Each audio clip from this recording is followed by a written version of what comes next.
Thank you, Chair. I have 3 questions, if I can get them all in. Good. If not, on the second round, please. My first 2 questions are for the Minister, and the first one is about restricting access. The legislation before us provides for harsh penalties for criminalization of up to 14 years for providing young people with cannabis. We heard in witness testimony about social sharing, of sharing between a young adult and a minor. What did you hear in your consultations about social sharing, and do you think this penalty is appropriate for social sharing, and how do you distinguish it from the criminal elements of sharing? Okay, first of all, social sharing is legal. It will be legal in under this legislation. And that's the reality that we have in relation to alcohol and other things. Somebody will, it's a legal substance, somebody buys a bottle of wine and brings it to my house, or I give someone a bottle of wine. I buy 30 grams of cannabis, somebody comes over for dinner on Friday night, I share. That's social sharing. And in fact, that is not subject to the criminal law. But what you cannot do is sell for profit, right? If I go to the retailer and buy 30 grams and then sell it to Mark to make a profit, that's trafficking. Right? Okay. Now, am I going to be charged?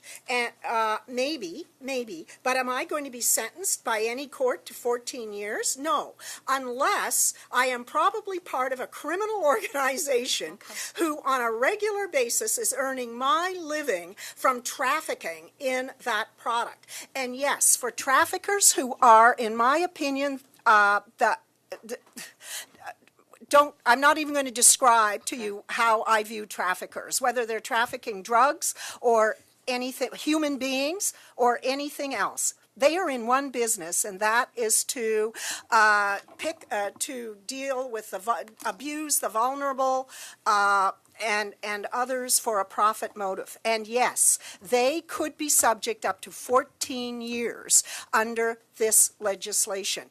As you can tell, that would be the maximum. That would be someone who was part of a criminal organization that had been trafficking and exploiting not only the purchaser but mules and other things for a very long period of time.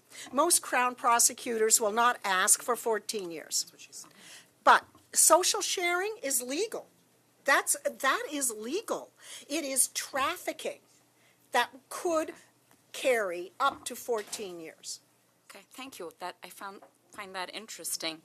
It's not what we had heard as an interpretation, but that's useful. No. Let me ask you. We heard a lot about social sharing, right, Mark?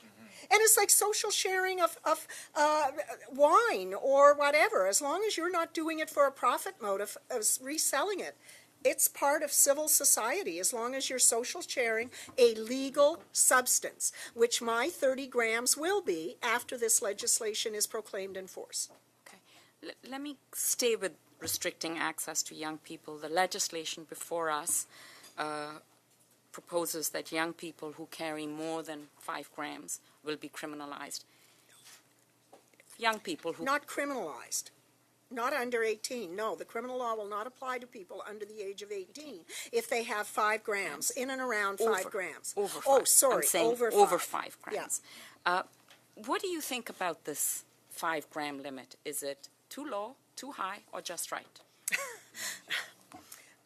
Mark probably has views on this as a physician. I think we talked to a lot of experts about the gram limits. Now, we did not talk specifically about the 5 grams.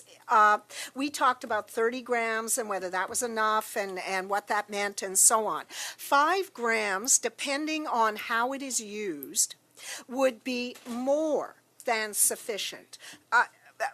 But I don't even want to talk about the under 18 person using, because that is against the law.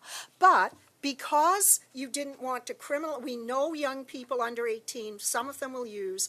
We don't want them criminalized and potentially having long-term effects on their life. The government chose this 5 gram. It is sufficient for any young person under the age of 18 to be using. Okay. Mark, do I you have want to time? add to Oh, that? no, Nope, I haven't. sorry. Oh. I have- Sorry, I'll put you down for the second round.